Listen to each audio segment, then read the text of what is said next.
Bien, exceptionnellement, chers amis, nous allons commencer sans retard ou avec 3 minutes de retard parce que nous avons un temps limité et que j'imagine il y aura de fort nombreuses questions, interrogations ou interventions dans la deuxième partie de cette soirée à laquelle je vous remercie infiniment d'avoir répondu positivement. Nous sommes donc réunis pour parler de la situation en Algérie. Cela ne vous a pas échappé. Et ce qui est extraordinaire, je crois, c'est une sorte d'accélération de l'histoire dont nous sommes témoins depuis maintenant quelques semaines et que malgré cette accélération de l'histoire, bien évidemment, les contradictions politiques qui ont surgi, qui se sont cristallisées au cours de ces dernières semaines, ne sont aucunement arrivées à leur terme. Je me permettrai, mais très brièvement, de faire un très court rappel sur ce que nous venons de vivre, ce que nous venons d'observer au cours des dernières semaines, pour simplement souligner une chose, c'est que nous assistons à cette accélération de l'histoire telle qu'on peut la connaître à certains moments politiques. On y reviendra tout à l'heure, nous avons déjà connu ce type de situation en 2010-2011 dans d'autres pays de la région, eh bien c'est maintenant l'Algérie. Donc pour mémoire, le 10 février, c'est il y a moins de 2 mois, c'est l'annonce par Bouteflika, ou tout du moins on lui prête ses paroles, d'une nouvelle candidature après qu'il ait passé 7 ans sans s'exprimer publiquement en direction du peuple algérien. 12 jours plus tard, le 22 février, je pense que cette date tout le monde l'a à peu près en mémoire, eh bien c'est la première des grandes manifestations d'un cycle qui va ponctuer depuis lors la vie politique en Algérie. Le 3 mars, Bouteflika va reconnaître la légitimité du mouvement et se dit même prêt à assumer des modifications, des changements dans le système. Alors, on n'est pas obligé de le croire, mais déjà, il y a une évolution dans l'expression. Alors, est-ce que c'est lui qui directement a prononcé ces paroles ou on lui a fait prononcer? C'est un autre débat, peut-être y reviendra-t-on, mais en tout cas, c'est ainsi. Et surtout, ce 3 mars, il s'engage à convoquer une conférence nationale et des élections anticipées s'il est élu le 18 avril. Donc déjà, il y a une modification du calendrier électoral. Le 11 mars, c'est le message à la nation où il dit que, eh bien, il ne revendiquera pas de 5e mandat, qu'il y aura annulation des élections du 18 avril. Mais cela laisse entier la question du maintien au pouvoir, parce que certains, immédiatement en Algérie et ailleurs, ont considéré que s'il n'y avait pas de 5e mandat, le 4e pouvait continuer, je ne dis pas indéfiniment, mais encore quelques temps. Le 26 mars, je n'ai choisi que quelques dates pour ne pas abuser de votre patience, mais le 26 mars, c'est le chef d'état-major de l'armée nationale algérienne, Gaïd Salah, qui évoque l'article 102 permettant d'empêcher ou de recourir à une procédure d'empêchement du chef de l'État.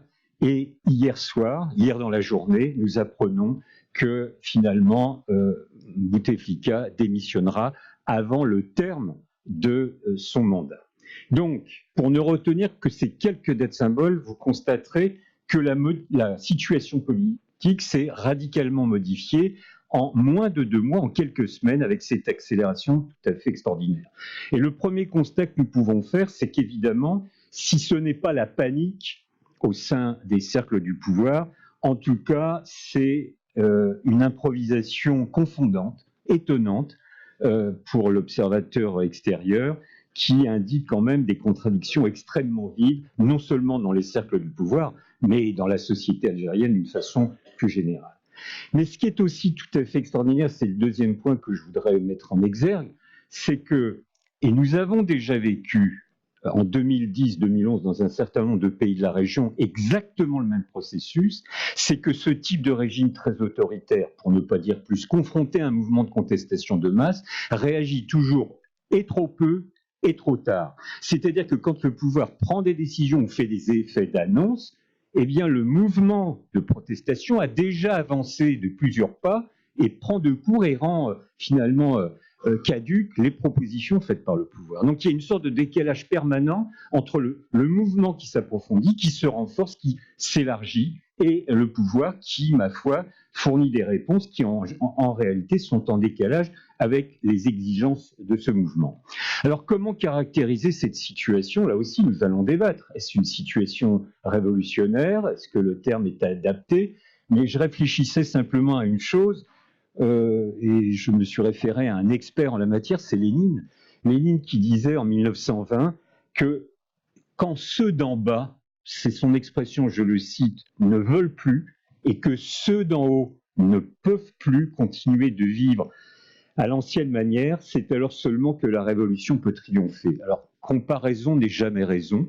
Nous ne sommes pas en 1920, nous ne sommes plus en 1920, mais cette formule est quand même très intéressante et rend en partie compte des processus et du développement de cette situation délétère et multiforme.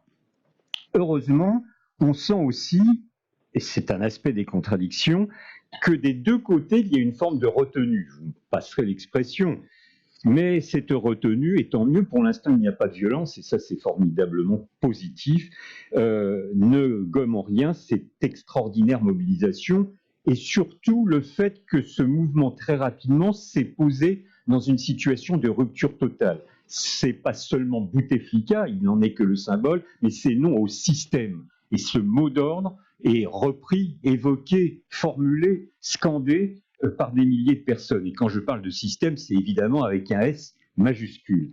Comprenons bien, on nous a souvent demandé, mais pourquoi en Algérie n'y a-t-il pas eu de mouvement de contestation en 2010-2011? Ce qui est faux d'ailleurs, il y a eu quelques mouvements de contestation, mais il est vrai rapidement rentré dans l'ordre, si vous me passez le terme.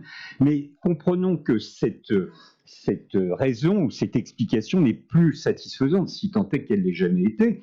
C'est qu'aujourd'hui, un jeune, et il y a beaucoup de jeunes en Algérie, on le voit sur les vidéos, dans les films, les documentaires, qui est né en 2000. Il n'a connu que Bouteflika au pouvoir, et que par ailleurs, il n'a pas connu ce qu'on appelle communément la décennie noire. Donc il y a une forme de désinhibition de cette jeunesse qui n'hésite pas et qui se mobilise, on le voit sinon quotidiennement, au moins une fois par semaine, le vendredi. Alors du côté du pouvoir, et pour terminer, ce qui est aussi intéressant, mais c'est très classique, c'est qu'on assiste à des fissures au sein de ce pouvoir. On sent bien que j'évoquais une sorte d'improvisation assez confondante et assez problématique, qu'un certain nombre de soutiens habituels du régime, eh bien, sont en train, et du système, sont en train formellement, en termes déclaratifs en tout cas, de s'en désolidariser. L'Organisation nationale des Moudjahidines, et ce n'est pas des moindres symboles dans l'Algérie, qui n'hésite pas désormais à critiquer le fameux forum des entreprises, ce sont les organisations corporatistes, le Conseil de l'ordre des médecins, c'est le syndicat UGTA, etc. Je n'y reviens pas. Donc tout cela montre que les fractures sont désormais publiques, visibles. Pour autant, personne ne peut, en tout cas pas moi, pronostiquer comment tout cela peut se dénouer. Et la dernière chose que je voulais évoquer, et c'est un des thèmes que nous allons aborder ensemble ce soir, c'est que ce mouvement, et c'est bien normal d'ailleurs, mais ne possède pas d'organisation, de leader, et là il y a une difficulté, c'est-à-dire que dit transition implique négociation, mais avec qui, comment négocier, c'est ce dont nous allons parler ce soir. Alors pour ce faire, je tiens vraiment chaleureusement à remercier nos 4 intervenants de ce soir qui nous ont fait l'amitié de répondre positivement à cette invitation de l'IRIS. Je procède par ordre alphabétique, donc Asni Abidi, qui en plus nous fait l'amitié de venir d'un pays pas très lointain, mais voisin de Suisse, et qui y était en Algérie il y a quelques jours. Je pense qu'il nous parlera de son expérience. Et par ailleurs, Asni est politologue et directeur du CERMAM à Genève. Akram Belkaïd, il est de l'autre côté, qui lui est journaliste au Monde diplomatique, chroniqueur au quotidien d'Oran. Alors, on en parlait juste avant, qui sort demain un bouquin qui s'appelle « 100 questions sur l'Algérie ». Ça tombe à point nommé, mais ça ne sort que demain, on n'en a pas ici, malheureusement, en stock. Sophie Bessis, qui est historienne, chercheuse associée à l'IRIS, et qui, elle, a commis un livre sur l'histoire de la Tunisie, qui est sorti il y a 2 mois, même pas, enfin, très récemment. Et enfin, Elmoud Moud, qui est lui économiste, professeur à l'université Paris-Dauphine et qui lui aussi nous donnera les éclairages nécessaires pour comprendre pourquoi aujourd'hui y a-t-il cette cristallisation du mouvement de contestation.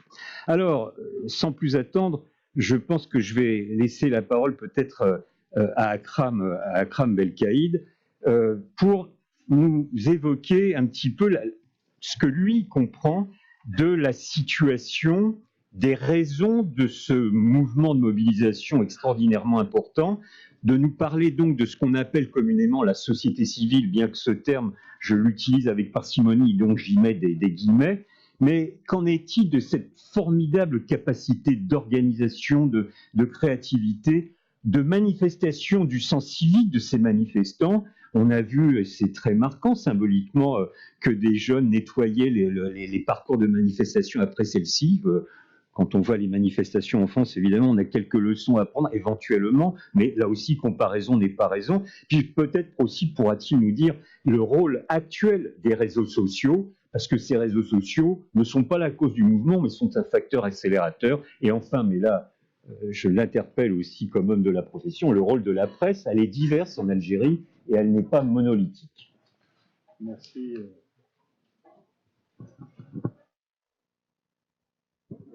Voilà. Merci Didier, merci Aléris pour cette invitation. Bonsoir à toutes et à tous. Alors bon, je ne vais pas tout analyser parce que c'est trop difficile en laps de temps qui est imparti. J'aimerais simplement commencer par une date. Je vais peut-être utiliser les repères chronologiques pour mieux cadrer mon propos.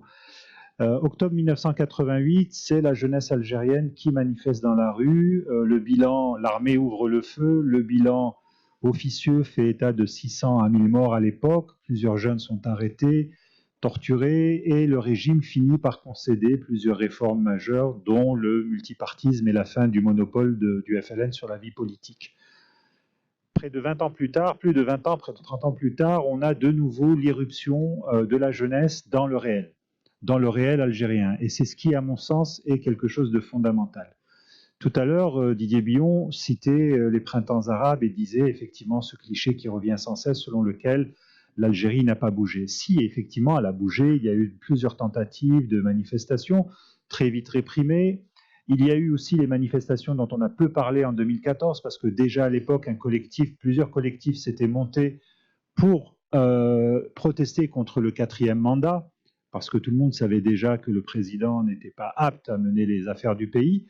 Et pourquoi ça a échoué à ce moment-là? Eh bien, tout simplement parce que ceux qui manifestaient dans la rue, notamment les rues d'Alger, rue Didouche Morad, n'ont pas été suivis par la jeunesse.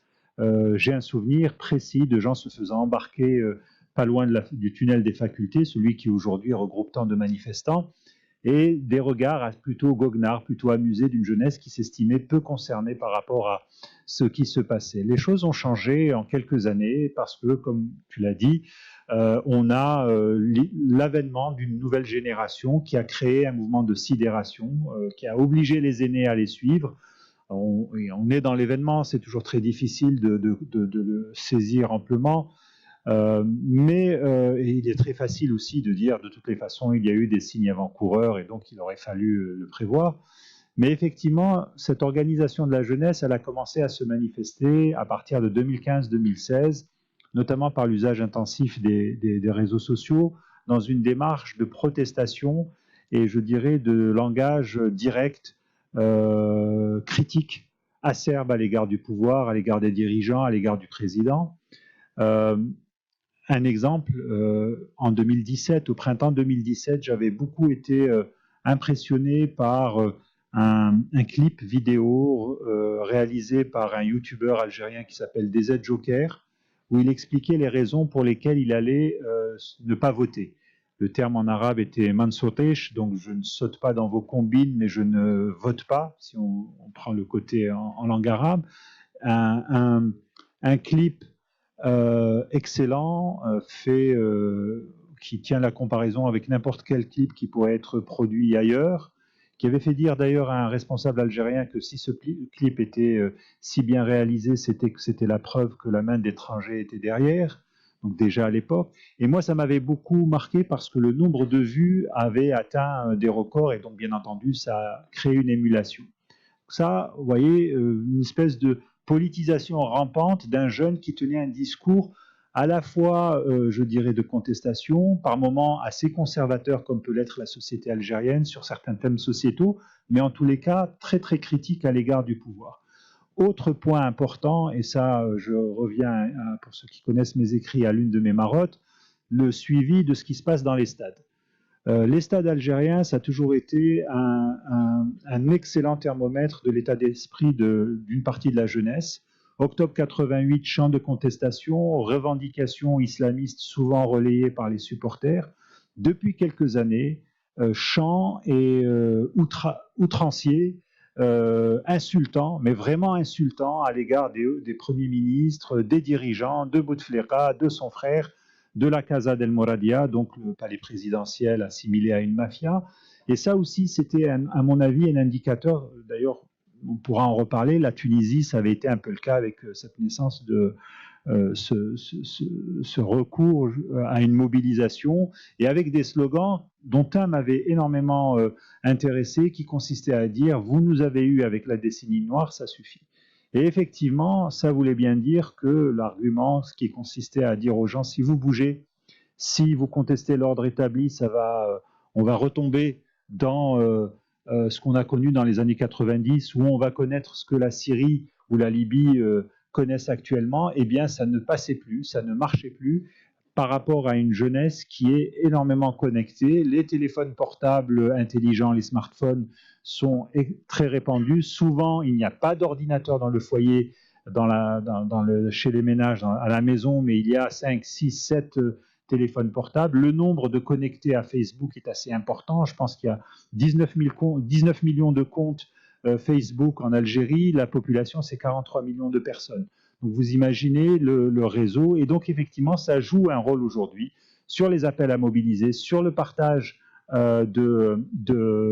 d'informations, sur les appels aux manifestations pacifiques et au respect des biens et des personnes.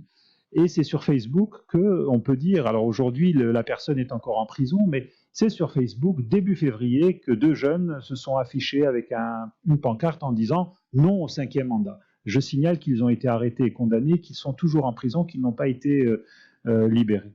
Donc voilà un peu, pour moi, on peut expliquer de plusieurs choses. On peut dire qu'effectivement les Algériens ont ressenti comme une humiliation le 5e mandat, cette espèce de cérémonie, comédie à laquelle on a eu droit à Alger, à la Coupole, donc cette enceinte sportive où a été tenu le congrès du FLN, où on a annoncé la candidature du président, la 5e candidature, supposait-elle. Mais pour moi, voilà, c'est ce qui est important, c'est que nous sommes dans une phase de réappropriation du terrain et du réel par une grande partie de la jeunesse, dans un élan fédérateur qui consiste à refuser que le président, son clan se maintiennent, mais aussi à refuser que le régime, que le système tel qu'il a pu exister au cours de ces 20 dernières années, voire avant, puisse se maintenir. Voilà. Merci Akram de cette mise en contexte. Alors, Helmut, je pense qu'il faut que tu nous fournisses quelques données, non seulement sur la situation économique. On peut certes considérer raisonnablement que ce ne sont pas directement ou strictement les raisons économiques qui permettent de comprendre le mouvement actuel, mais quand même, il y a un rapport, incontestablement, et c'est surtout ce qui revient sempiternellement dans les commentaires, entre cette richesse, notamment en hydrocarbures du pays, et le fait que finalement, la redistribution de ces richesses est pour le moins inégalitaire. Alors qu'en est-il? Est-ce que cela a des incidences sociologiques? Probablement oui. Qu'est-ce que ça veut dire en termes de conséquences sur le mouvement actuel? Et enfin, peut-être une question subsidiaire, si je n'abuse pas, c'est la question du départ de l'Algérie pour une partie de ses jeunesses, parce qu'il y a des peurs qui sont agitées, notamment au sein de l'Union européenne, en France, en disant tout vaut mieux que le départ du régime ou son écroulement, parce qu'alors ce serait un flux énorme. Ça ne vous a pas échappé, il y a tous les marchands de la peur qui sont à l'affût en France et dans quelques pays européens. Qu'en est-il réellement? Bien, merci beaucoup. Merci aussi de m'avoir invité à exprimer mon point de vue d'économiste, qui vaut ce qu'il vaut, et cette approche d'économie politique, de la rupture. Et je trouve que nous étions un certain nombre de chercheurs et d'économistes à avoir travaillé et à avoir rendu un rapport sur la situation algérienne en 2017, et que ce rapport a été peu diffusé, c'est le moins qu'on puisse dire, parce que nous avions eu le retour au pouvoir de Ahmadou Yahya, qui a sifflé la fin des tentatives même de faire des réformes. Donc on était dans une situation où c'était terminé, on passait à autre chose. Donc j'ai 4 points, mais je vais essayer d'être rapide, et comme je suis économiste, je vais vous montrer des choses, des graphiques, vous m'excuserez, mais bon, il faut bien essayer de trouver des preuves de ce qu'on, aussi solide soit-elle, de ce que l'on peut raconter. D'abord, je voudrais vous dire pourquoi la rupture était prévisible, malgré tout, économique en tout cas, et pourquoi le déclencheur a été politique, et pourquoi les autorités n'ont rien vu venir et n'ont pas anticipé le mouvement, et pourquoi ils ont réagi au contraire à partir de 2017 en faisant une politique qui conduisait à la rupture. Et c'est ça qui est un peu le paradoxe. Et pourquoi c'est une révolution, c'était ta question, et là aussi on a quelques éléments qui montrent qu'on n'est pas dans les jacqueries ou les révoltes de 1988 qui paradoxalement ont conduit à 3 années d'effervescence démocratique en Algérie tout de même, il faut le rappeler, mais c'était effectivement des jeunes des banlieues, disons des grandes agglomérations, pauvres, peu éduqués, qui ont été massacrés par la suite, mais qui se sont révoltés. Donc on était plus dans la forme de la jacquerie et de la révolte que dans la constitution d'un vrai mouvement politique mature, comme il a été décrit, donc je ne veux pas être trop long. Premier point, donc description du modèle algérien. Le modèle algérien, c'est un modèle qui ressemble à celui des autres pays de la région, même quand ils n'ont pas de pétrole. Donc on a affaire à des États rentiers. Comment on définit un État rentier? Eh bien, on a 3 éléments. Le secteur des hydrocarbures, ici, c'est le pétrole, mais ça peut être le tourisme pour la Tunisie, c'est le secteur dominant. Donc dans le cas d'Algérie, il représente 35% du PIB, des richesses. Il représente le deuxième critère, il faut que les ressources viennent de l'extérieur, c'est le cas. 98% de cet extérieur proviennent encore des hydrocarbures, donc c'est soumis à la volatilité des marchés mondiaux, donc on a tout sauf un pays indépendant de ce point de vue-là. Et puis, troisième caractéristique d'un État rentier, la rente est distribuée et de manière plus ou moins clientéliste plutôt que d'être accumulée. Il y a un très beau livre de Peter Evans que je recommande à tout le monde de lire, de prestige universitaire de Princeton, qui compare les modèles asiatiques et les modèles arabes de croissance et qui montre ce genre de choses, en particulier en matière d'accumulation des richesses et d'investissement plutôt que de la distribution de la rente. Donc dans le cas de l'Algérie, on est parfaitement dans ce modèle.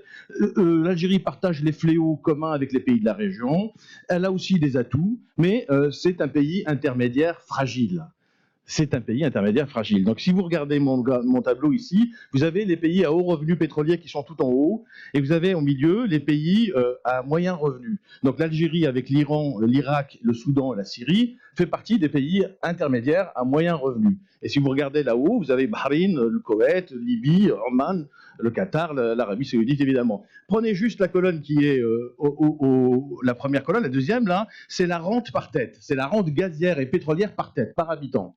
Qu'est-ce que vous observez? Vous observez que dans le cas des pays à haut revenu, on est à 12 500 $ par tête de rente, tandis que dans le cas des pays à moyen revenu, on est à peu près à 1000, donc on a 12 fois moins, et en Algérie, on est à 1400, donc 10 fois moins que des pays. Donc en fait, contrairement à ce qu'on peut penser, c'est pas parce qu'on a du pétrole qu'on n'est pas fragile. Mais je voudrais vous dire qu'en dépit de cette fragilité, je finirai par ce message, il reste des marges de manœuvre pour opérer une transition et pour faire une transition économique, parce que l'Algérie n'est pas le Venezuela. Du moins, elle ne l'est pas encore.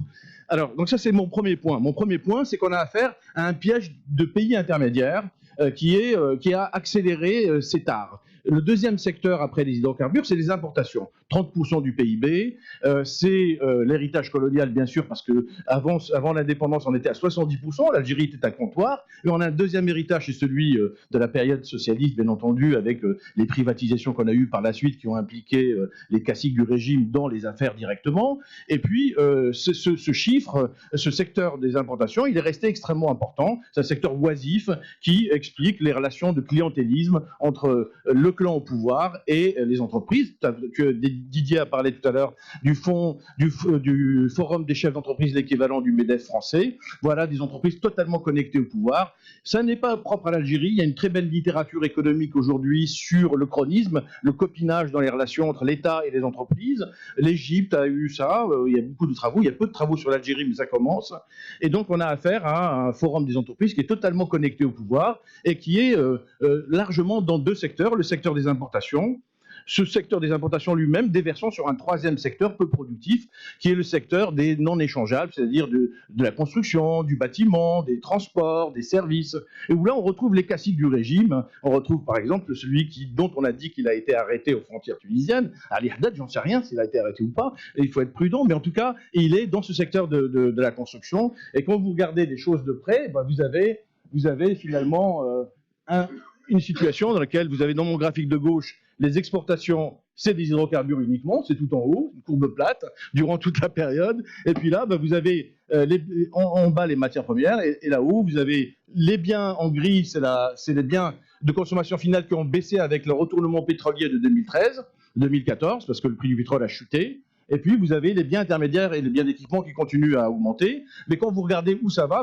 essentiellement dans le bâtiment, les travaux publics, la construction. Donc, en fait, on a affaire à un système totalement polarisé, concentré sur ces trois secteurs.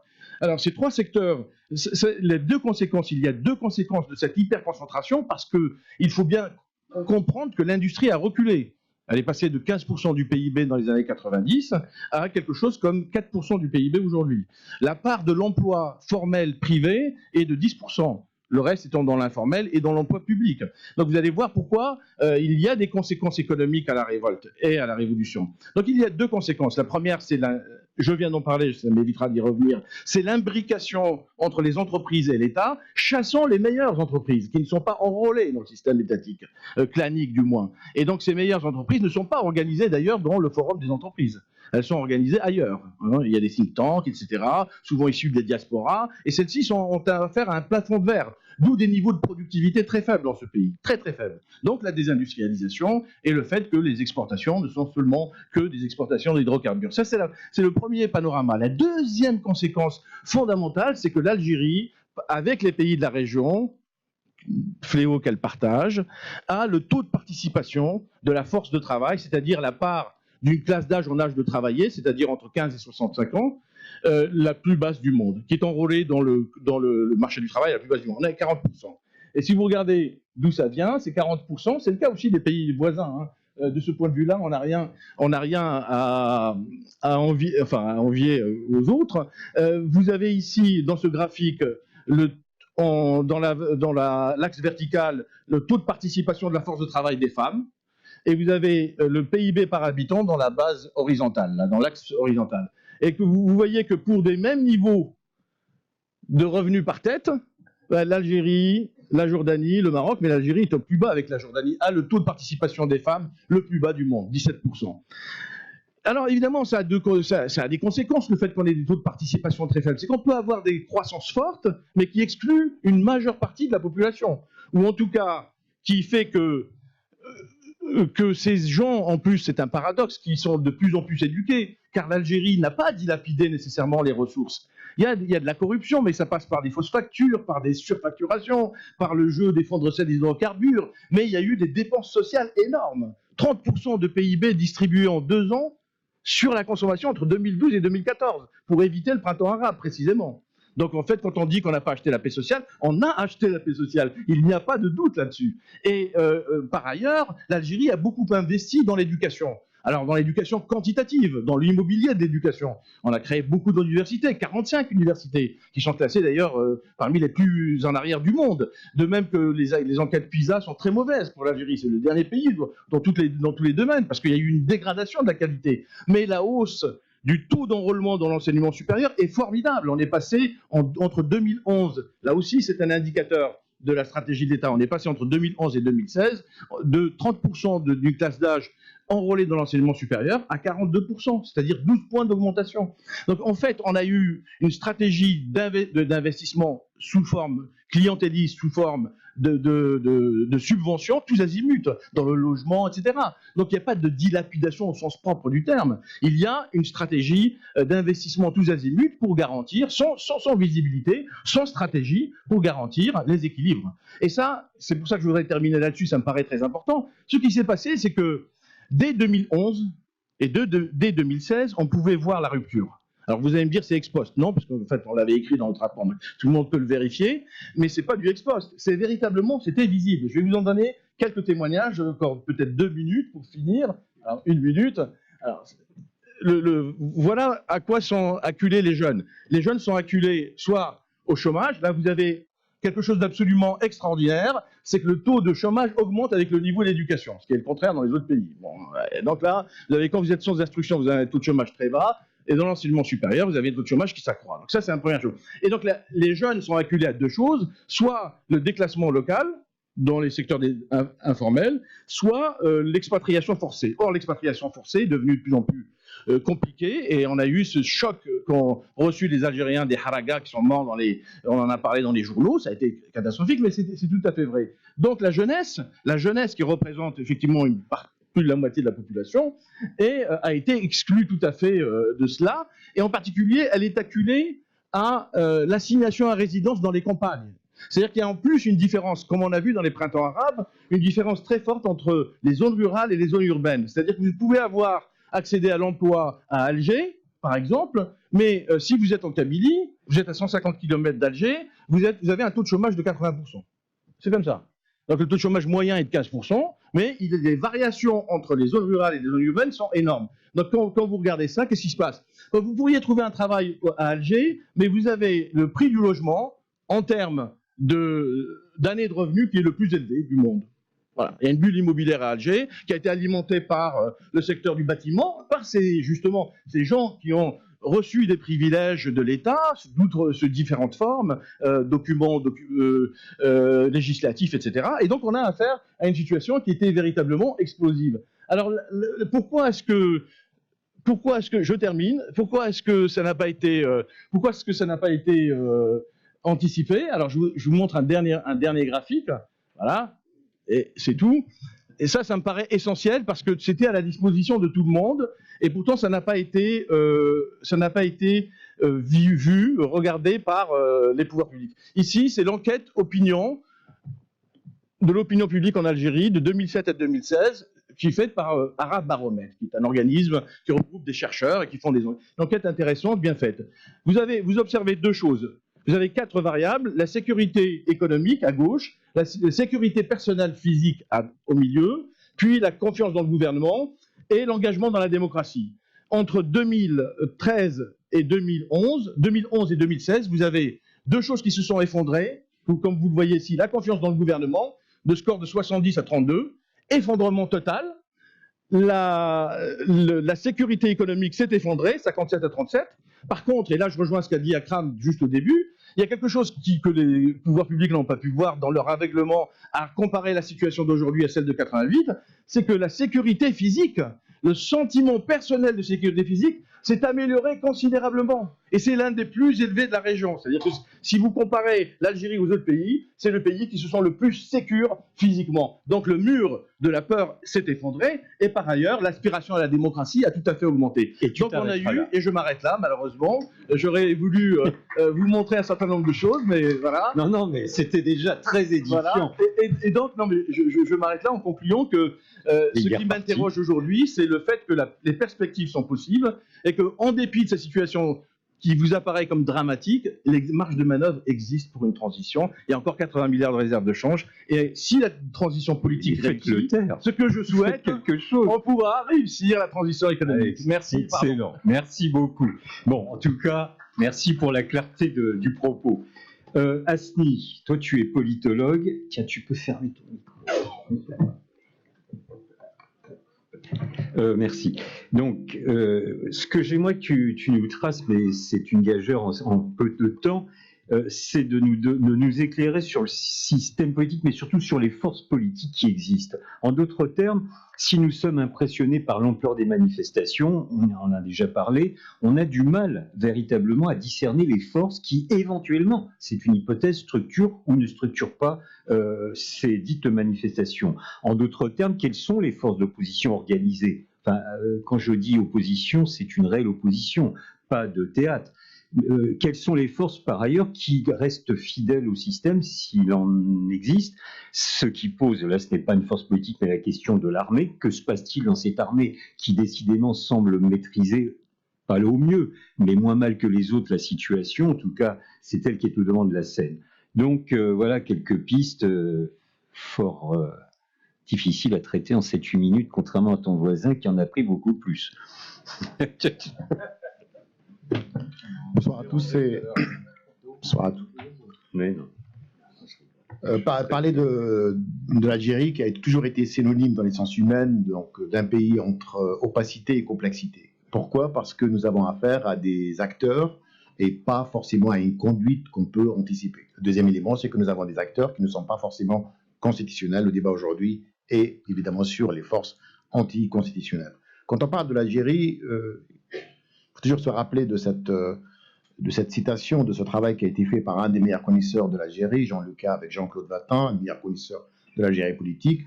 Jean Lucas disait toujours que c'est l'Algérie qui est au chevet de la science politique et pas l'inverse. Parce que nous avons vraiment une séquence où il est très difficile d'identifier tous les acteurs. La deuxième remarque d'ordre méthodologique, c'est évidemment quand on parle maintenant dans cette séquence-là de transition, et à mon avis, la transition a déjà commencé le 19 février, quand des jeunes manifestants ont arraché le portrait du président et l'ont piétiné. C'était là le début de la fin de l'ère de Bouteflika et le début d'une transition qu'on verra si elle est pactée ou une transition imposée. En 7 semaines, donc en 40 jours, les Algériens ont réussi l'impensable, c'est-à-dire démystifier un régime politique, pousser tous les acteurs à jouer dans la transparence. En quelque sorte, ils ont réussi à dénuder ce régime politique qui a jusqu'à maintenant joué un petit peu avec ses paravents.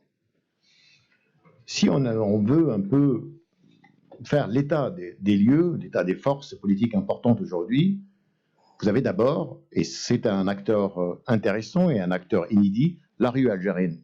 En quelque sorte, la rue s'est appropriée, elle est devenue la propriété des Algériens.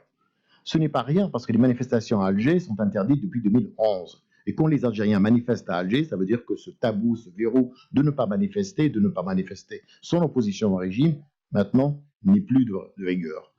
Le deuxième élément, c'est que nous avons finalement la rue qui devient la rue, le peuple algérien, les manifestants, qui sont devenus un acteur décisif. Non seulement pour manifester son opposition et sa révolte, mais aussi il veut continuer cette opposition pour peser lourdement sur la suite des événements. Pourquoi la rue est devenue un acteur décisif? Parce que, d'abord, les manifestations sont pacifiques et ce n'est pas rien. Les régimes autoritaires ne sont pas habitués à gérer des manifestations pacifiques, mais plutôt à des manifestations qui tournent au vinaigre et donc ils ont les éléments nécessaires. Nous avons des manifestations qui sont nationales. Elles ne sont pas berbères, elles ne sont pas chaouis, elles ne sont pas dans les régions où vous habitez, mais nationales. Nous avons des manifestations qui traversent tous les courants politiques et idéologiques. Et donc, aucune parti politique, c'est-à-dire aucune orientation ne peut revendiquer le parrainage de ce mouvement.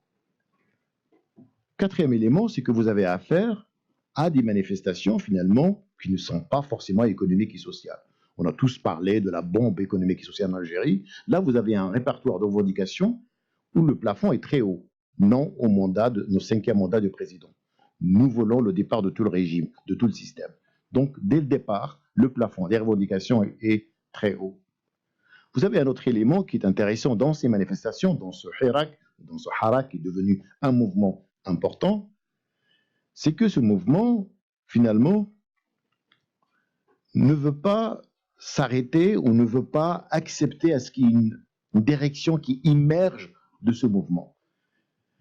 En quelque sorte, c'est prémunir de toute manipulation.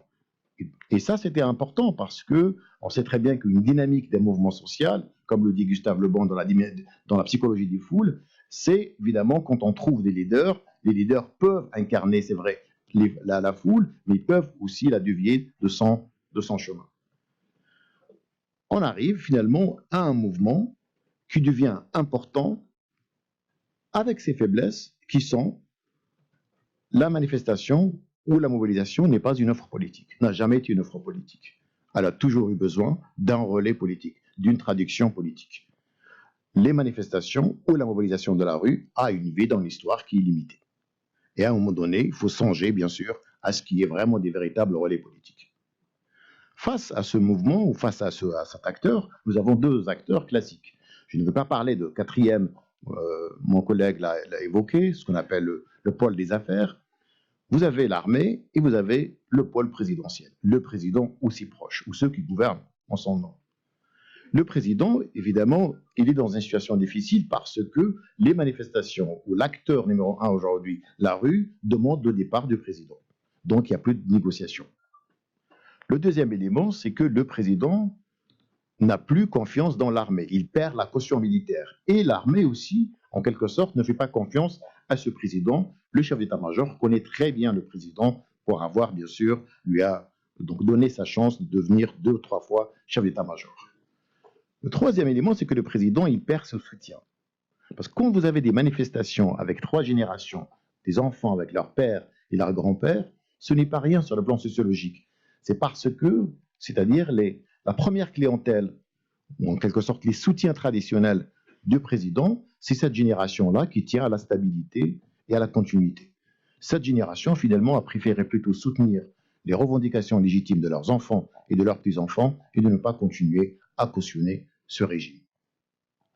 Il reste évidemment les organisations, on les a évoquées tout à l'heure, mais le pôle des affaires est très important. Ce n'est pas rien, parce que c'est le seul pôle qui a réussi à avoir une surface commune entre les militaires et les civils. Ici, d'ailleurs, c'est une des manœuvres du président de la République d'essayer un petit peu de... Nous avons un président qui a quand même une connaissance intime de fonctionnement du Makhzen marocain, s'ajoute à sa connaissance du Makhzen marocain une connaissance fine de ce que font les monarchies du Golfe. Vous avez le troisième acteur, c'est l'institution militaire, ou l'armée. L'armée, évidemment, on peut l'étudier à travers son état-major. Il y a toujours eu une cohésion autour de l'état-major.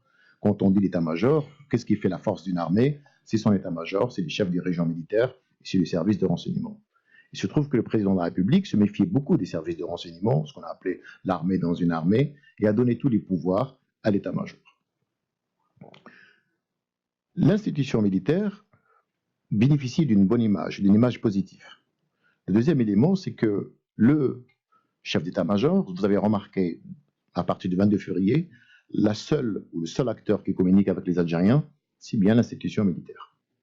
L'armée a repris l'initiative politique et médiatique.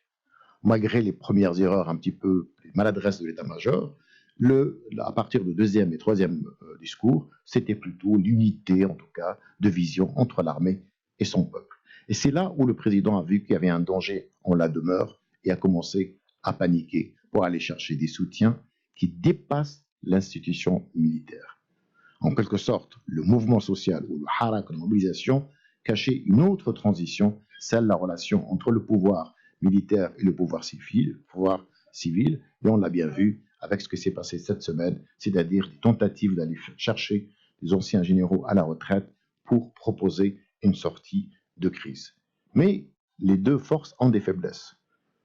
La faiblesse de l'armée, c'est que l'armée n'est pas habilitée à gérer une transition. C'est que l'armée aussi, elle a une durée limitée, elle a un réservoir limité de sympathie auprès de la population.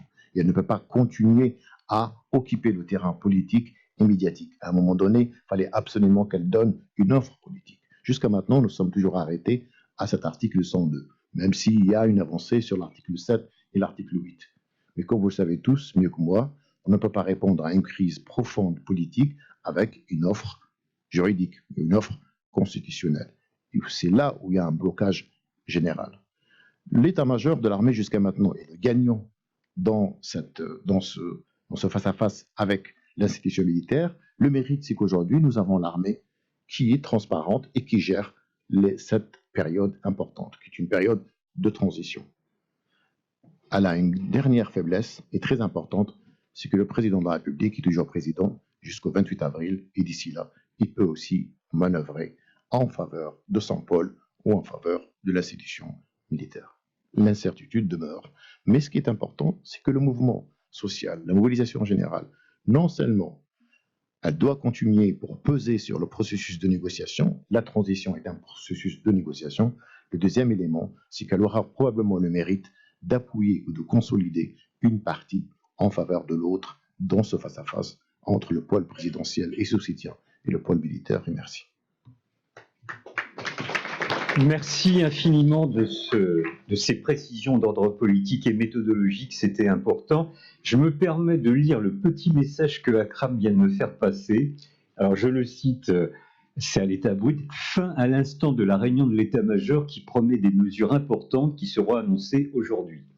Donc le journaliste, toujours à la pointe de l'information, nous fait partager celle-ci qui n'est pas des moindres. Bon, pour terminer cette mise en contexte, Sophie, j'aimerais que tu nous replaces cette révolution algérienne dans le contexte des révoltes arabes. Je ne parle jamais pour ma part de printemps arabe, parce que je suis de ceux qui considèrent, et je sais que nous sommes d'accord sur ce point, qu'en dépit des déceptions, des reculs, de la barbarie des guerres qui se sont développées, la séquence qui a été ouverte par ces révoltes en 2010-2011, par cette formidable onde de choc qui s'est propagée dans toute la région, n'a pas été refermée, et je pense qu'on en a une preuve très vivante. Donc comment replacer la situation en Algérie? Je n'ose pas parler parce qu'on n'a pas le temps du Soudan, qui est aussi important, mais en tout cas pour l'Algérie, comment ça s'intègre dans ce processus? Et puis deuxième question, c'est évidemment ton point de vue sur les pays voisins. Comment réagissent-ils? Maroc, Tunisie, tu étais en Tunisie il y a encore très peu de temps, comme tu y séjournes souvent, et quand je pose cette question, c'est bien évidemment au niveau des États d'une part, mais aussi au niveau des sociétés.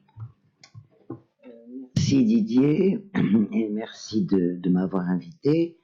Alors, je vais peut-être répondre à la deuxième question avant la première, parce que c'est extrêmement intéressant ce qui se passe en Tunisie par rapport à l'Algérie. La société civile tunisienne exprime à peu près tous les jours sa solidarité avec l'Algérie voisine. On voit d'ailleurs, ce qui n'est pas inintéressant, parce qu'au Maroc aussi, il y a des mouvements de solidarité avec les Algériens. On voit une espérance maghrébine renaître d'une certaine façon, qui était bloquée évidemment par les pouvoirs, surtout par la rivalité entre l'Algérie et le Maroc, bien entendu, la Tunisie étant un nain à côté de ces deux pays. Donc, côté société civile, un enthousiasme, et il y a déjà des délégations d'associations tunisiennes qui sont allées en Algérie pour prendre contact avec les associations algériennes, etc. Et côté du pouvoir, évidemment, l'expectative, le pouvoir tunisien craint quand même, ce qui n'est pas d'ailleurs totalement fantasmatique, qu'une transition agitée en Algérie, évidemment, ait des répercussions sur ses frontières, bien entendu, aussi bien sur la frontière sahélienne, puisque l'Algérie tient, à sa façon certes, mais tient l'échiquier malien, l'échiquier djihadiste dans la zone sahélo-saharienne, et évidemment, l'Algérie tient en partie le modeste échiquier djihadiste sur la frontière tuniso-algérienne, et le pouvoir algérien joue un rôle d'ailleurs extrêmement trouble dans ce maintien de l'échiquier. Donc, ça dépend effectivement des pouvoirs, et la société ne réagit pas de la même façon. C'est un peu la même chose au Maroc. Mais moi, je voudrais revenir sur, par rapport à, bien entendu, ce qui se passe aujourd'hui en Algérie fait partie du grand mouvement je n'aime pas le terme de réveil, parce que c'est des sociétés qui ne se sont jamais endormies en fait, mais de grands mouvements de contestation de régime qui a surgi dans le monde arabe à partir de la fin de 2010. Et là, on voit la grande différence d'ailleurs entre le Maghreb et le Machrek, c'est-à-dire que pour l'instant, dans le Machrek, cela s'est soldé par des tragédies sans nom, à commencer par la tragédie syrienne, effectivement, en Tunisie, et je l'espère en Algérie. Pour l'instant, il y a des signes qui pourraient montrer que ça pourrait se passer de façon pacifique. Au Maghreb, les choses ne se passent pas tout à fait de la même façon. Alors, je voudrais, pour voir par rapport au printemps arabe, parler des possibilités de transition en Algérie. Comment peut s'organiser la transition? Parce que là, on a parlé des acteurs, mais comment peut s'organiser la transition? Non pas que la Tunisie puisse servir d'exemple. Chaque pays a son histoire propre, ses forces politiques propres, sa société propre, mais il y a des expériences qui peuvent se partager. Les différences, c'est évidemment que dans la transition tunisienne, il y a un facteur absolument fondamental, c'est que la Tunisie n'a pas d'armée. C'est-à-dire qu'elle a une armée absolument minuscule, et qui ne peut pas, qui n'a jamais joué de rôle politique. La Tunisie est un État civil, avec une armée extrêmement faible, et qui donc n'avait aucune prétention à jouer un rôle politique. En revanche, l'armée est au pouvoir depuis 1962 en Algérie, c'est quand même une différence. Donc dire l'armée est loin du peuple, près du peuple, elle n'entend pas. Moi, je pense que d'une certaine façon, c'est un faux débat en Algérie. C'est-à-dire, l'armée est là et elle fait en sorte que rien ne puisse se faire sans elle. Voilà, c'est la donnée, me semble-t-il, majeure de la répartition des rapports de force en Algérie. Bon, supposons, alors, c'est la raison pour laquelle ce qu'on voit aujourd'hui en Algérie, c'est que les forces politiques, les forces au pouvoir, disons, du régime, c'est comment organiser une alternance à l'intérieur du régime. C'est ça, en fait, qui se pose. C'est comment organiser l'alternance à l'intérieur. En Tunisie, ça a été essayé pendant une dizaine de jours après le 14 janvier, après le départ de Ben Ali, ça a été essayé d'organiser l'alternance à l'intérieur du régime. Ça a totalement échoué dans la mesure où la rue tunisienne, l'opinion tunisienne a bloqué cette possibilité d'alternance, cette volonté, ce désir, ce souhait d'alternance à l'intérieur du régime. C'est ce qu'essaye de faire l'armée algérienne aujourd'hui, me semble-t-il, en sacrifiant avec armes et bagages le clan Bouteflika et le clan des oligarques. On les fout dehors. S'il faut les tuer, on les tuera sans état d'âme, hein, parce que bon, ça c'est pas un problème. Ce qui permettrait d'organiser une pseudo-transition en disant voilà, nous avons répondu à la demande populaire d'éliminer le clan Bouteflika et les oligarques attachés à son clan. En Tunisie, d'abord les clans étaient moins évidents. Il y avait un clan bon, très facile à reconnaître, qui était le clan des Travels, de la famille présidentielle, qui a pris la fuite au 14 janvier. Une grande partie a pris la fuite tout de suite dans leur bateau, dans leur yacht, etc. Et une autre partie a été mise en prison très vite, enfin, dans la nuit du 14 au 15 janvier. Donc ça a été extrêmement vite. Et donc, en Tunisie, en fait, l'Algérie a le choix, me semble-t-il, à supposer que l'armée ne contrôle pas tout et que l'armée laisse l'opinion et la transition se faire. Il y a plusieurs choses à prendre en compte. Évidemment, une transition de 90 jours est impossible. Et l'opinion algérienne a tout à fait raison de la refuser. En 90 jours, on n'organise pas une transition de cette ampleur. Il faut un temps beaucoup plus long. Un temps beaucoup plus long, pourquoi ? Parce que est-ce qu'on peut organiser une élection, une transition avec les lois du régime en place, c'est-à-dire avec le code électoral du régime en place, avec le mode de scrutin du régime en place, avec les listes d'électeurs du régime en place, avec le fait que l'administration a toujours géré les élections. Est-ce qu'il ne convient pas de mettre en place une commission, une instance, une commission électorale indépendante, revoir les listes électorales, revoir le mode de scrutin? C'est long et c'est difficile. Je vous assure qu'en Tunisie, on a mis beaucoup de temps pour ça. Bon. Ensuite, un choix absolument fondamental. Est-ce que, d'abord, conférence nationale qui avait été annoncée, qui va choisir les participants à cette conférence nationale? Quelle force politique? Il est évident que, à supposer qu'il y ait cette conférence nationale, les forces politiques, de la société civile, des associations, etc., quid de l'armée? Fera-t-elle ou non partie de cette conférence nationale? Rappelez-vous tout de même que si l'armée a arrêté le processus électoral en janvier 1992 et a fait son coup d'État, c'est parce que justement le fils avait décidé de l'exclure de tout. Si le fils avait négocié avec l'armée, l'armée n'aurait pas arrêté le processus électoral. Si le fils avait laissé à l'armée l'État et la rente et avait pris la société, ce qui a exactement été la concorde civile de Bouteflika, eh bien, exactement, ça a été un peu ça. C'est pas tout à fait ça. Bon. En grande partie quand même, on garde l'État et les rentes et on vous laisse la société. Ce qui est bon. Donc, est-ce que l'armée va faire partie de cette conférence? À supposer qu'elle ait lieu.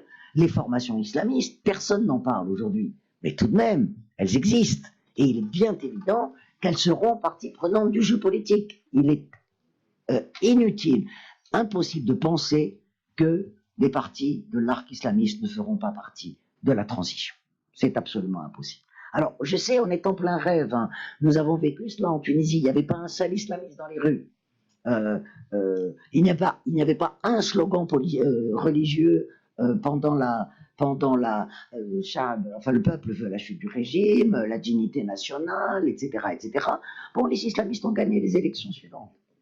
Bon, il n'y avait pas un islamiste, je vous assure, pendant les mois ayant suivi la révolution. Donc, ce sont des choses auxquelles je pense, les Algériens doivent commencer à penser, à réfléchir, à organiser. Ensuite, deux voies, et qui sont des voies très différentes. C'est des élections présidentielles et législatives ou une assemblée constituante. C'est pas du tout la même chose. Et on sent qu'il y a une hésitation aujourd'hui en Algérie entre ces deux revendications. C'est-à-dire que l'assemblée constituante, c'est la page blanche. C'est le choix de la page blanche. On peut choisir la page blanche. C'est pas impossible, ça peut se faire. Tandis que des élections présidentielles et législatives, c'est pas tout à fait la page blanche. C'est une espèce de rupture dans la continuité. Donc je pense que toutes ces questions se posent en Algérie aujourd'hui, qu'elles sont extrêmement importantes pour l'avenir immédiat de l'Algérie. Et ce dont les Algériens devraient avoir une peur légitime, et je pense que beaucoup d'entre eux l'ont, c'est que si on va faire des comparaisons, justement, entre les pays arabes qui ont connu je suis d'accord avec toi, je n'aime pas la métaphore saisonnière, qui ont connu ces insurrections qui ont débouché sur une nouvelle séquence historique. Et l'Algérie nous montre qu'elle est en train d'entrer dans cette nouvelle séquence historique, incontestablement. Eh bien, c'est de ne pas connaître le syndrome égyptien. Parce qu'au niveau de la structure du pouvoir, l'Algérie est plus proche de l'Égypte, mise entre parenthèses du pétrole. C'est-à-dire que le poids de l'armée pèse un poids absolument énorme, pas seulement dans les structures du pouvoir, mais dans l'économie. L'armée est un acteur économique absolument central, de la même façon que l'armée égyptienne est un acteur économique central. Et que si la transition ne se passe pas bien, eh bien, il peut y avoir un danger de restauration dictatoriale, comme ça a été le cas avec le coup d'État de Sisi en juillet 2003. Donc, vraiment, la transition est une période absolument cruciale pour le devenir de l'Algérie et pour le devenir de la démocratie en Algérie, bien entendu. Donc, il y a une série je termine, hein, une série de possibilités, de potentialités. Qui va les choisir? Comment vont-elles être choisies? Et selon quel rapport de force entre les différents acteurs politiques de l'Algérie d'aujourd'hui. Moi, c'est comme ça un peu, j'ai plutôt essayé de poser des questions et de me projeter dans l'avenir, puisque mes amis ont plutôt parlé de la situation actuelle. Merci donc, merci à ces quatre interventions qui sont complémentaires, dont j'ai cru comprendre qu'ils suscitaient quelques désaccords. Mais non, mais attends, si tu as terminé. Non, il te reste rien du tout. Non, une minute. La Tunisie n'est pas tout à fait un pays rentier. Ce que je veux dire, c'est-à-dire que de l'ordre si c'est nécessaire. La distribution de la richesse est rentière, mais le mode de production n'est pas un mode de production rentier. On ne peut absolument pas comparer le tourisme au pétrole, ce n'est que 10% du PNB. D'accord. Alors, je pense qu'il va y avoir beaucoup de questions. Donc, je vais vous faire deux demandes. Tout d'abord, c'est de formuler des questions ou des interventions très brèves, et je demanderai aux intervenants à la tribune de faire des réponses non moins brèves. C'est une gageure, c'est un défi, mais relevons-le. Monsieur, vous êtes le premier à avoir levé la main.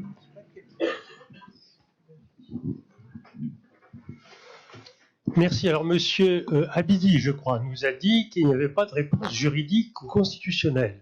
Je suis extrêmement étonné de ce propos.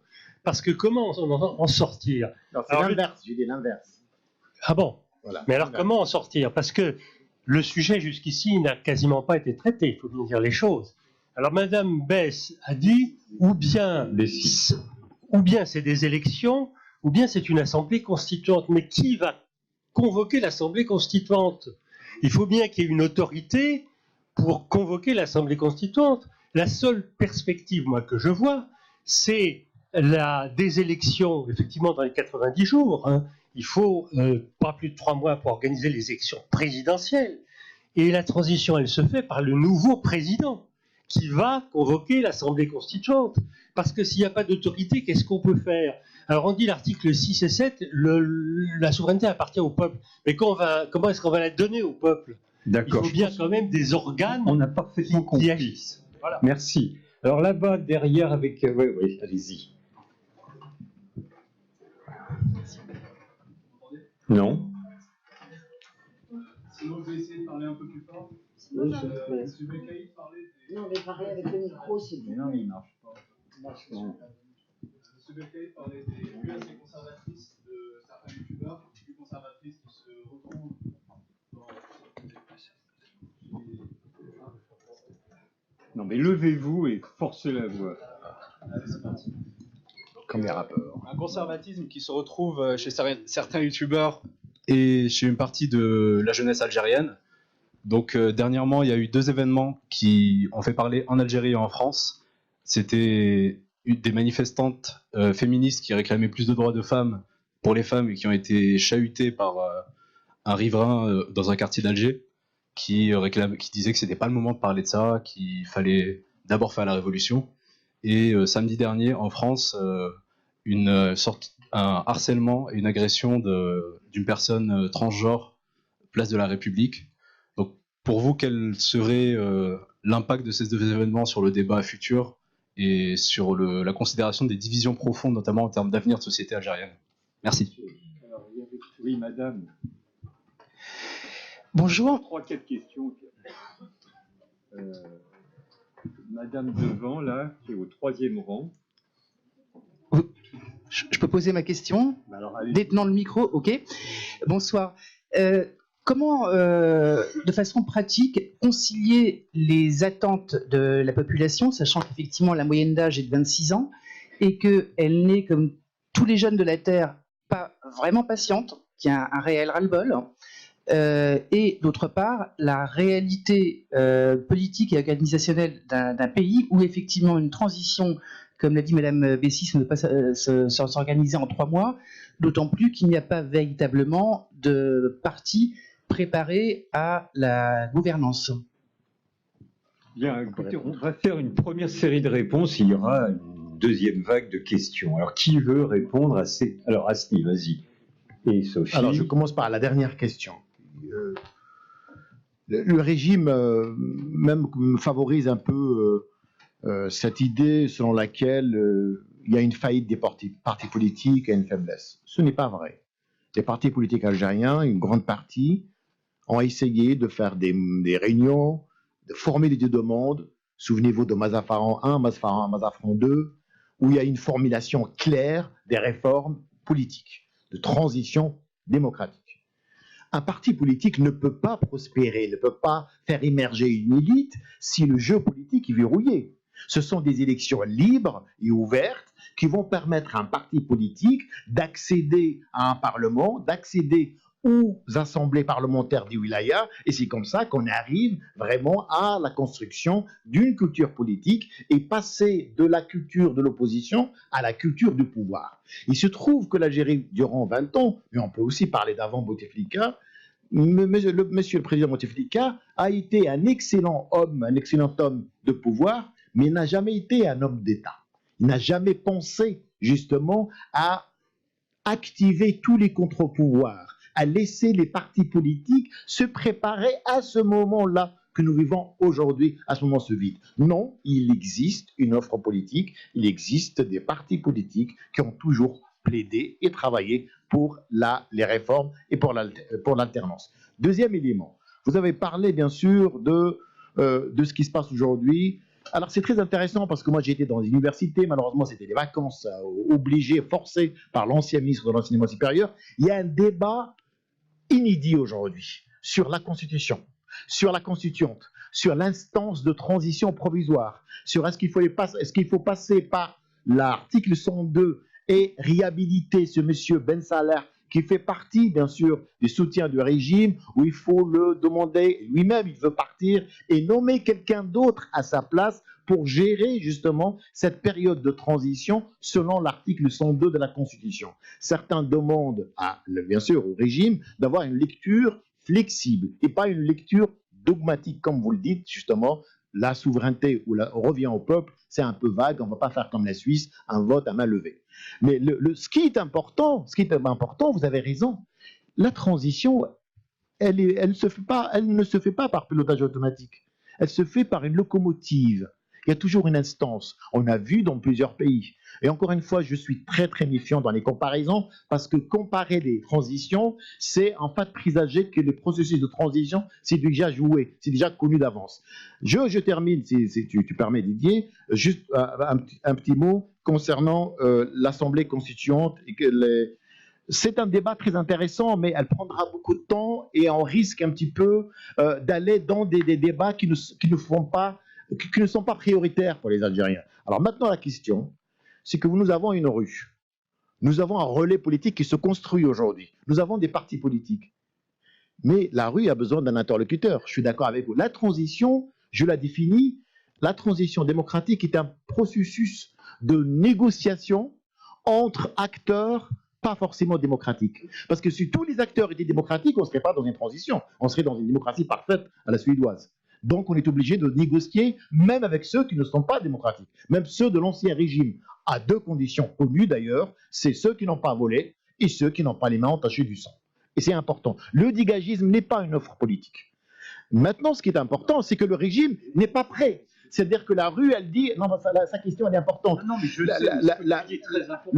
nous avons l'armée et le pôle présidentiel. Une fois que c'est arrangé cette dualité du pouvoir, les choses vont s'éclaircir. Merci.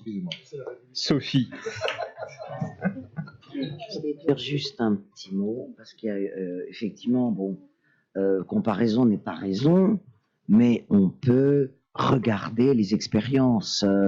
Nous avions fait en Tunisie, en mars 2011, très peu de temps après la chute du régime, un grand colloque en convoquant des gens du monde entier sur les expériences de transition réussies et les expériences de transition ratées. On peut regarder, on peut observer, parce que certes, chaque situation est particulière, mais en même temps, il peut y avoir des points communs dans les transitions qui sont très intéressantes. Bon, il est évident que si les Algériens et les Algériennes, parce que ce n'est pas que les pères et les grands-pères qui sont descendus dans la rue, c'est aussi les mères et les grands-mères. Je voulais juste quand même le préciser, hein, c'est pas totalement neutre. Voilà. Donc, c'est que évidemment, avec des procédures à mettre en œuvre, une assemblée constituante, ça s'élit. Voilà. Évidemment, une assemblée constituante ne peut pas être nommée, elle ne peut être qu'élue. Maintenant, deuxième question, là je ne vais pas plus loin. Une question, effectivement, sur le conservatisme de certains secteurs de la société algérienne. Bien entendu, il y a toute révolution, partout. C'est toujours un moment de grâce. Un moment de grâce où les conflits, les divergences sont oubliées. Il y a une espèce et là, en Algérie, c'est évident. La population, les Algériens, les Algériennes sont en plein moment de grâce. Et on oublie les conflits, on oublie les divergences. C'est un moment formidable, c'est un moment merveilleux. C'est le moment où on ramasse les poubelles, où on nettoie les rues. Ça fait partie du moment de grâce. Ensuite, bien entendu, les conflits ressurgissent. Certes, la situation n'est jamais irénique sur le long terme. C'est tout à fait impossible. Donc les conflits ressurgissent et évidemment, dans la population algérienne, comme on l'a vu d'ailleurs dans un très grand nombre de pays arabes depuis quelques années, eh bien, la société est très polarisée entre, disons, démocrates modernistes, on va dire, et partisans, effectivement, d'une démocratisation pas seulement politique, mais d'une démocratisation des mœurs, d'une liberté, de l'égalité des sexes, etc., etc. Et un autre segment de la population qui, à mon sens, il n'est pas impossible qu'il soit majoritaire, qui est contre ce type d'avancée. Et donc, les conflits ressurgiront. Le problème, à mon sens, n'est pas que les conflits ressurgissent, ils sont inéluctables. C'est comment seront-ils gérés. C'est beaucoup plus important. Akram, il y avait une question qui t'était destinée. Oui, et je vais y répondre de manière un peu plus globale, parce que ça fera écho aussi à la question de qui doit mener la transition, la constitution, quelles élections. On a beaucoup parlé de l'armée. Je fais toujours la différence entre l'armée en uniforme et l'armée en civil. On a trop souvent tendance à confondre les deux. L'armée en uniforme, l'état-major, les troupes de l'état-major, armée nationale populaire, conscrits, armée de métier, mais vous avez aussi le poids fondamentale des services de sécurité en Algérie, ce qu'on peut appeler l'État profond, qui irrigue l'ensemble de l'appareil d'État. Et c'est pour cela, monsieur, que organiser des élections dans 3 mois, c'est avoir un clone de Abdelaziz Bouteflika au pouvoir. C'est-à-dire que nous allons avoir un de ces premiers ministres qui actuellement font des offres de services, qui ont servi le régime et qui le serviront une nouvelle fois, ce dont la rue ne veut pas. Effectivement, Hasni a raison de dire que le dégagisme n'est pas une option, mais les gens comprennent très bien que si nous répétons la transition qui s'est jouée en Algérie en 88, où c'est le président lui-même qui a dit « bon, ok, on a tiré sur la foule, mais maintenant nous allons vous donner la démocratie », ça s'est terminé par une guerre civile à partir de 1992. Là, cette fois-ci, ce sera encore la même chose. Donc, il faut qu'il y ait un moment extraordinaire dans ces circonstances extraordinaires, c'est-à-dire un moment d'extra-constitutionnalité, par rapport à une constitution d'ailleurs que le régime a été le premier à violer à plusieurs reprises, ne serait-ce qu'avec le 4e mandat, le 3e et le 4e mandat de l'Abdelaziz Bouteflika. Alors effectivement, il y a un débat. On veut une transition longue. On ne veut pas une transition rapide qui confisquerait. Mais que faire?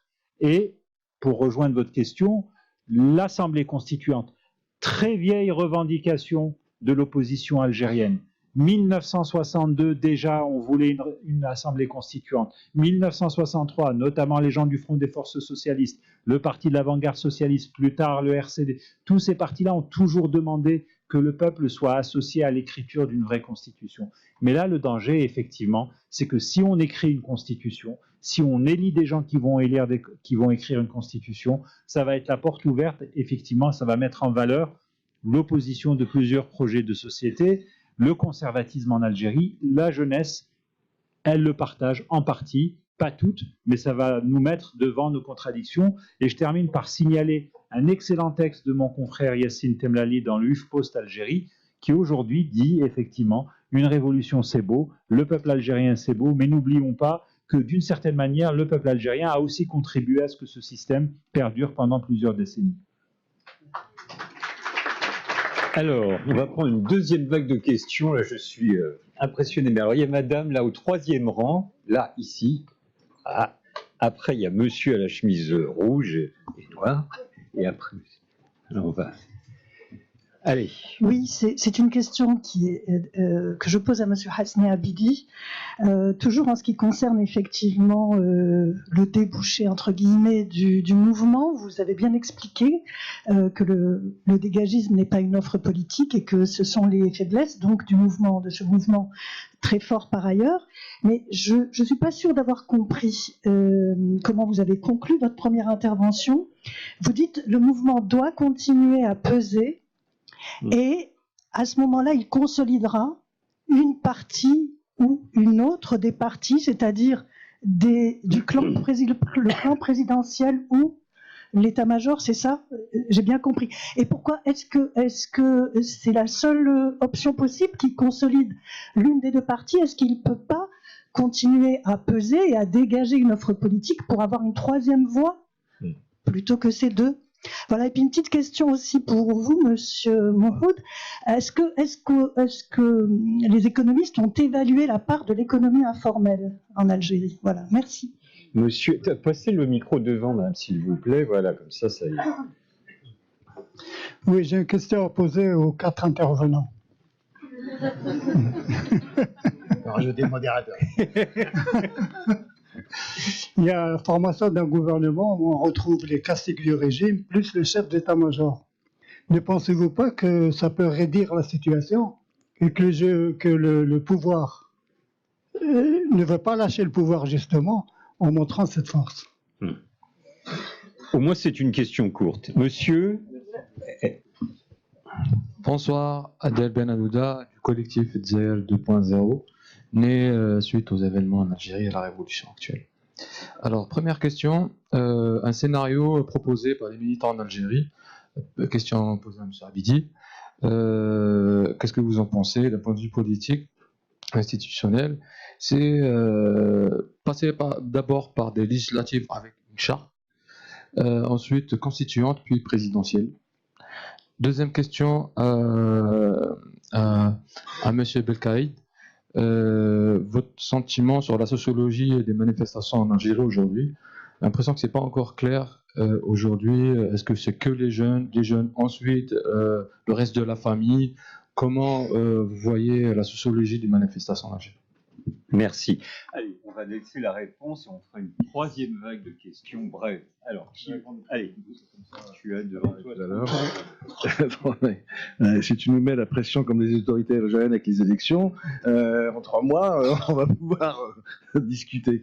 Non, je voulais juste dire, alors répondre à la fois sur la question de la sociologie et de la rue et la question sur l'économie informelle. En fait, pourquoi moi je considère que c'est une révolution, quelle que soit, c'est-à-dire quand on compare l'assise des émeutes qui ont eu lieu précédemment, c'est-à-dire en 88, des jeunes déshérités des grandes agglomérations. En 2001, la Kabylie essentiellement. En 2016, vous avez eu les émeutes contre le gaz de schiste, l'exploitation du gaz de schiste dans le Mzab. Vous avez toute une série d'événements qui étaient sporadiques, qui n'ont pas convergé. Et aujourd'hui, quand vous regardez à l'assise, elle est complète, c'est-à-dire qu'on a toutes les classes sociales qui sont touchées.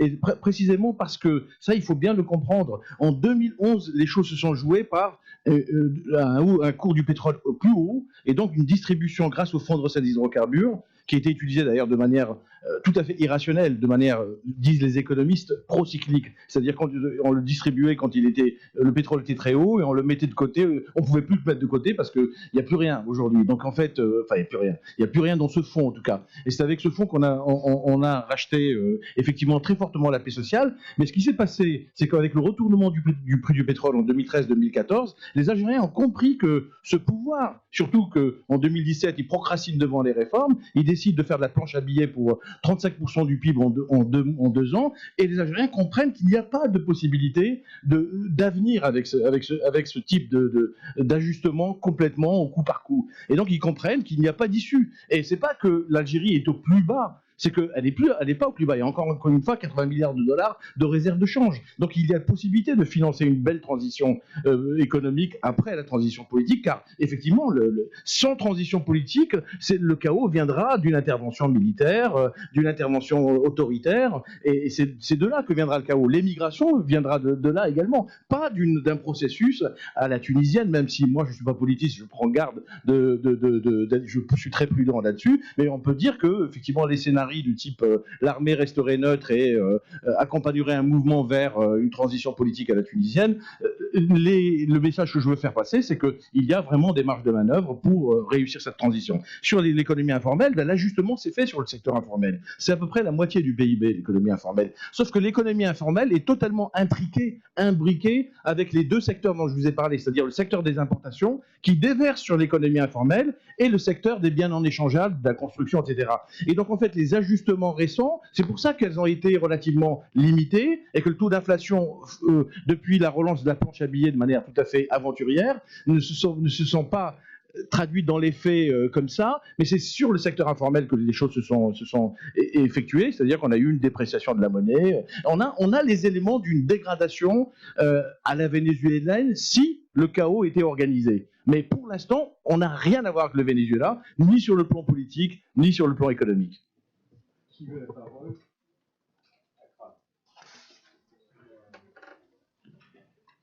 D'abord, juste pour vous dire, on revient à sa nature première, à sa profession première, c'est que le chef d'état-major veut l'application, on vient de faire savoir qu'il veut l'application immédiate de l'article 102. Il y a eu un communiqué assez dur, et donc voilà, il y a plein de rumeurs qui circulent en ce moment à Alger. Il a parlé de bandes organisées, et donc l'armée algérienne refuse, enfin l'état-major rejette la solution de la démission du président avant le 28 avril. Donc on est dans une crise de plus en plus aiguë, qui est évidente. Sur votre question, c'est un pouvoir qui a toujours eu une capacité, on peut le qualifier de plusieurs manières, hein. Ce qui est saisissant, c'est cette capacité à toujours essayer de gagner du temps, quelle que soit la situation. On l'a toujours connu. En 92, quand il y a eu la victoire du fils au premier tour, il s'est passé une dizaine de jours où on était totalement dans le noir. Alors on n'avait pas les réseaux sociaux et tout, mais 1001 solutions ont été testées, avancées, jusqu'à ce qu'ils arrivent à convaincre Mohamed Boudiaf, pour son malheur, de rentrer en Algérie. Donc là, c'est une question véritablement ouverte, c'est-à-dire ce gain de temps. qui à chaque fois parie aussi sur quelque chose de fondamental, sur l'essoufflement du mouvement de protestation. Or, jusqu'à présent, au lieu de s'essouffler, ce mouvement est en train de s'épaissir et il concerne, comme on vous l'a dit, toutes les classes. Je trouve que ce mouvement est historique. On a parlé de révolution. Ce qui est fondamental, c'est le caractère historique de ces manifestations. Il n'y a jamais eu autant de monde dans les rues d'Algérie. Il y en a plus que pendant l'indépendance, parce que ça, c'est la démographie. Il y en a plus qu'après les victoires de l'Algérie à des compétitions sportives. Et c'est historique parce que c'est répété. C'est tous les vendredis le point d'orgue. Alors, il y en a pendant toute la semaine, mais c'est répété. Et en cela, c'est historique. Les chiffres de sources sécuritaires, c'est-à-dire qu'il faut les prendre tout de même avec précaution, c'est entre 4 et 7 millions d'Algériens dans les rues. On s'approche des 10 millions, c'est-à-dire le quart de la population. En cela, c'est un événement qui, à mon avis, quelle que soit l'issue, quelle que soit la manière dont les choses vont évoluer, c'est un événement qui va être, à mon sens, gravé dans le marbre de l'histoire de l'Algérie indépendante.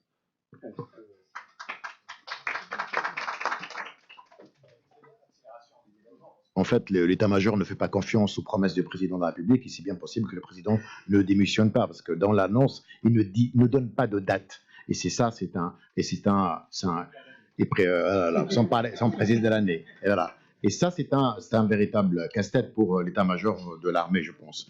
Alors, pour votre question, madame, ce qui est important, c'est que le contexte est différent. Donc, les Algériens et les Algériennes qui ont atteint aujourd'hui, à mon avis, une maturité politique. Il est très difficile pour l'armée et pour le pôle présidentiel de gouverner par procuration. Je m'explique. C'est-à-dire, aujourd'hui, les Algériens manifestent. Elles constituent une force de frappe pour peser sur la négociation. Nous assistons à un compromis aujourd'hui. Ou à une recherche d'un compromis entre les proches du président et les militaires. C'est le propre même d'une fin de règne ou d'un début de transition, même chaotique. On cherche un compromis et des garanties mutuelles. Et à mon avis, les choses ne se passent pas très bien. Le deuxième élément, c'est que la rue, malgré elle, elle a besoin d'un interlocuteur. Mais malheureusement, ce pouvoir a anéanti toutes les forces ou les structures intermédiaires. Et ce vide-là ne favorise pas cette troisième force à laquelle vous faites allusion. Cette troisième force, elle est en construction. Elle est en construction, mais si l'armée l'emporte, évidemment, c'est un élément important, tout dépendra de la gestion de l'institution militaire de cette période de transition. Et ça, l'institution militaire, à mon avis, elle est en mesure de jouer un garant de transition, mais pas un acteur de la transition. Les militaires ne sont pas faits pour gérer une transition. Nous gardons, encore une fois, je n'aime pas comparer, un mauvais souvenir de la gestion de la transition par l'armée égyptienne qui était plus que chaotique. Pour la dernière question, brièvement, alors, on s'achemine plutôt vers les présidentielles, c'est-à-dire les partis politiques ne sont pas prêts, il faut une réforme, évidemment, il faut de la constitution, du code électoral et l'équité électorale. La présidentielle a le mérite de ne pas exiger, en tout cas, une disponibilité de tout le corps politique. Alors, la présidentielle peut nous amener un président de consensus qui va gérer le reste, qui va gérer l'après. Commencer par une constitution ou par des élections législatives risque de biaiser un petit peu ce processus et cette dynamique de la société. Le problème, c'est que... Attendez, monsieur, non. J'en termine. Voilà. Sophie. C'est justement sur la recherche du compromis. Il me semble qu'aujourd'hui, il y a quelques jours, quelques semaines, effectivement, on pouvait parler d'une recherche de compromis entre l'état-major et le clan présidentiel, les oligarques, mais aujourd'hui, je pense que cette séquence est dépassée et que l'état-major de l'armée est en train de tenter, avec un certain succès, ou un succès certain d'ailleurs, d'éliminer le clan présidentiel pour gérer la transition. En fait, là, on est les communiqués extrêmement ferme est un faible mot de Gaïssa. Non, mais il est président jusqu'au 28 avril. C'est important, il faut le contexte, situer le contexte. L'armée ne veut pas agir en dehors du cadre constitutionnel. C'est pour ça que le temps est très important. Et là, il y a une course contre la montre d'ici le 28 avril. Le bras de fer est toujours là. La recherche de compromis est tout à fait possible. Nous n'avons jamais assisté à un début de transition sans garantie mutuelle. C'est important, à mon avis, pour les deux pôles, parce que c'est comme ça qu'on arrive finalement à identifier les nouveaux acteurs. Alors, je vais prendre deux dernières questions. Je suis désolé par avance, je vais créer des frustrations. Madame, tout au fond, ça fait longtemps, et monsieur, allez-y, s'il vous plaît. Oui, bonsoir. J'ai une question pour monsieur Abidi. Même s'il a répondu en partie sur le rôle de l'armée, vous avez commencé par dire le chef d'état-major a commis une maladresse au début du mouvement. De quelle maladresse vous parlez? C'est les menaces qu'il a proférées contre les manifestants. Vous citiez tout à l'heure. Pour vous, c'est une maladresse. Moi, je trouve le terme trop faible, voire choquant. Vous parliez de démocratie parfaite à la suédoise. N'allons pas aussi loin. Supposons qu'en France, au début du mouvement des Gilets jaunes, il y a eu de telles menaces envers les manifestants. Ça aurait été une maladresse? Ou bien parce qu'il s'agit de l'Algérie, l'armée aurait un rôle à jouer. Dans ce cas-là, on peut parler de maladresse. Si vous écoutez la rue, si vous écoutez les Algériens, là-dessus, ils ont été au moins clairs sur ce point. L'armée aux casernes, l'armée n'a pas un rôle à jouer dans la politique. Et l'Algérie a trop souffert de ça. Deuxièmement, j'ai une petite question pour monsieur Moud sur la question, le tout espoir est permis.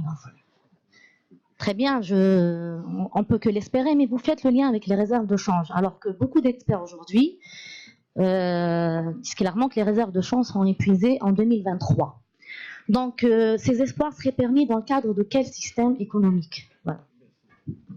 Alors, c'était le monsieur là-bas qui a en bleu ciel, là.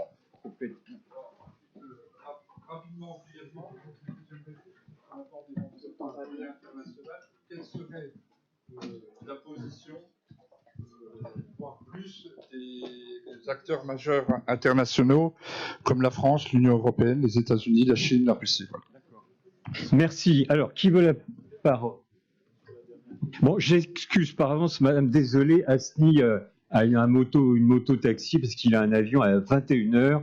Je crains même que ce soit un peu juste. Donc, non, mais bien sûr, pas de problème. Sur les réactions internationales, à la limite, ce qui préoccupe les Algériens, c'est pas tant ce que pensent les Français, les Américains, voire même les Russes de ce qui se passe.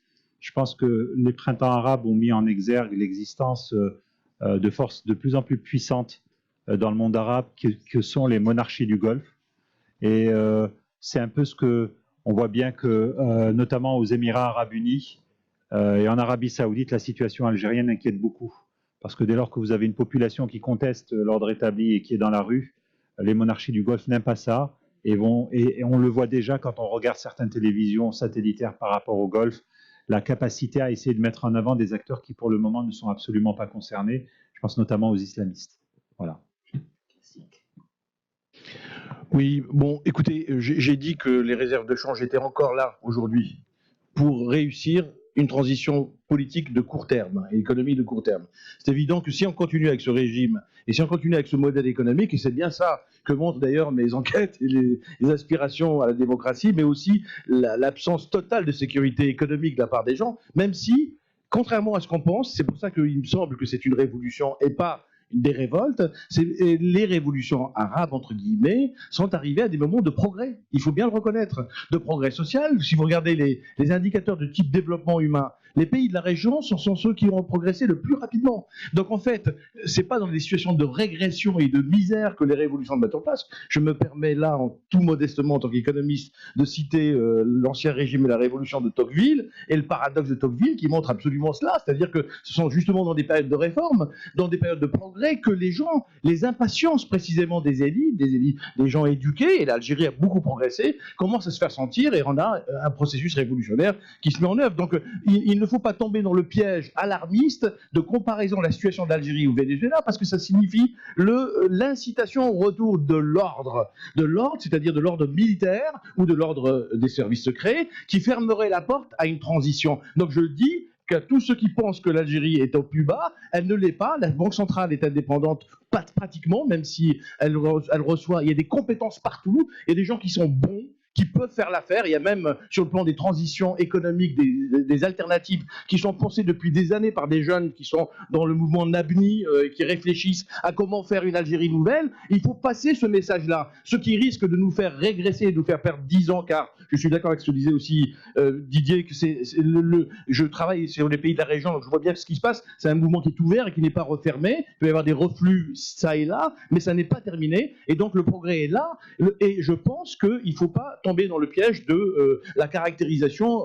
On n'a pas le temps de préciser les choses, mais moi je suis pour la précision. Et je pense que la situation algérienne, elle est encore tenable si, autant qu'on puisse mettre en place une véritable transition économique, mais les forces sont là. Les gens sont capables. Après, effectivement, les intermédiaires ont sauté. La rente pétrolière a été distribuée de manière discrétionnaire. On a acheté des partis. En Kabylie, on a marginalisé des partis traditionnels pour travailler directement avec les Harouches. Donc, donc, il y a eu toutes ces opérations-là. Mais malgré tout, le niveau a augmenté, que ce soit sur le plan sanitaire, sur le plan humain, sur le plan du capital humain et de l'éducation. Et donc, on a un pays qui est prêt à passer le pas de la transition. Eh bien, ce sera le mot de la fin. Alors, un grand merci à nos intervenants, un grand merci à chacun d'entre vous. Je pense que nous avons eu beaucoup d'éléments de réflexion et je pense qu'on prendra d'autres initiatives sur l'Algérie, puisque Helmout me reproche de ne pas avoir eu le temps de tout dire. Mais je rigole. Merci à tous en tout cas.